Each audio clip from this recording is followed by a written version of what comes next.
I am reading from Good Enough by Dr. Kate Bowler. The title is No Reason Whatsoever. Our culture says that everything has to be for something. Reading is for self-improvement. Hobbies are for enrichment. Didn't you know your child's soccer practice is a long-haul attempt to better a college application? Your crappy watercolor painting has to hang in the living room, or else that afternoon was a waste. Didn't you know that you're supposed to be getting better all the time? It's called hyper-instrumentalization, the obsession with use. It's a symptom of the pragmatism that has wound its way into almost every part of American culture. How useful was your day? When our lives get overwhelming, it's tempting to begin to use this logic as a weapon against ourselves. Look at us, failing to multitask, failing to render all goods into ideas and practices and moments that can be useful. It might seem counterintuitive, then, that when life is at its worst, I don't turn to doing nothing. Naps and television and sitting around are great, but when a week is full of terrible appointments, or when I can't seem to get out of an anxious thought loop, I need something to do when life feels so out of control. I remember really vividly this one terrible week. I went from the medical hellscape to a work trip. It sounds horrible, but I took an approach that taught me a really important lesson, and here it is. You can find incredible peace and joy when you discover that you are doing something for no reason at all. Did I help skin an elk for an indigenous studies class? Yes, I did skin an elk. Lots of strong shoulder work. Did I go visit the world's largest Ukrainian sausage? I sure did. I learned how to make schnitzel, something or others, because my old college roommate is obsessed with German cookie making.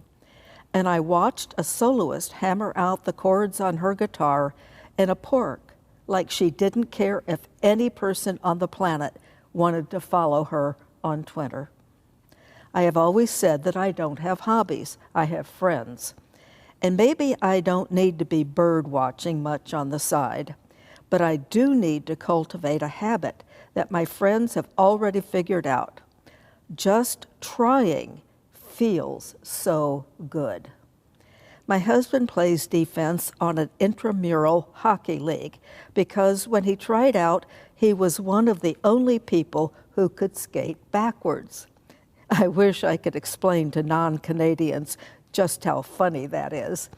But he plays because he likes the way it feels to rack up the penalty minutes.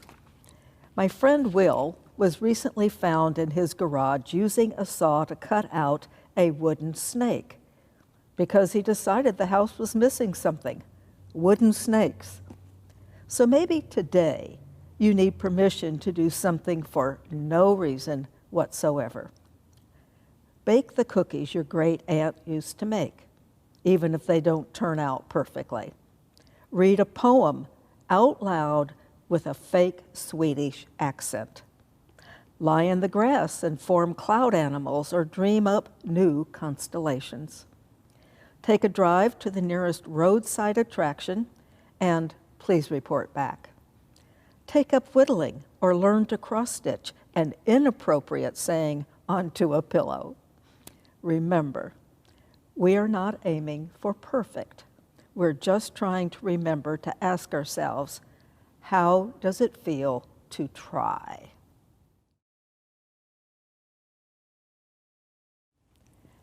A blessing for finding delight in a difficult day. Blessed are you when life has handed you yet another serious mess. Instead of turning straight to worry or despair or fear or dread, you sit down for a moment and say, I'll get to that later. I've got something ridiculous to do. And it's urgent. Blessed are you who do something you've never tried that must be done right now, because failing doesn't matter. You know that it feels so good to try. Blessed are we, the responsible, who take a non-linear path, who, as the poet Wendell Berry says, every day do something that won't compute, who know what right, when life gets heavy or hard or too much, we must carve a path to delight, who do something for no reason whatsoever but joy. Blessed are you who see the art in absurdity, because when you think about it, life is unexpectedly and terribly and wonderfully absurd. So why don't we just embrace it? So blessed are you when you grow too many tomatoes or more than one variety, or solve a mystery while playing interactive glow-in-the-dark miniature golf, or who learn a new dance, or create a band out of kitchen instruments, or make a cake that looks like the Leaning Tower of Pisa, only you name it after and in retrospect. This is only the beginning.